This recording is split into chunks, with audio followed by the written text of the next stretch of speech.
For cancelling reservation, click on to Banquet and select Reservation Cancel. Enter the reservation number. Once you enter the reservation number, all the details automatically fills up. Enter the refund amount and select the mode of payment. Enter a reason and cancelled by.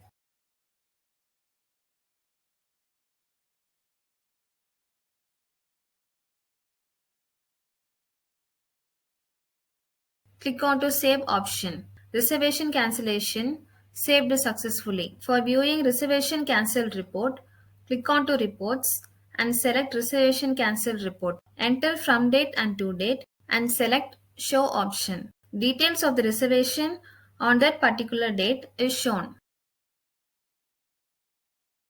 Reservation cancellation and reservation cancelled report has been depicted successfully.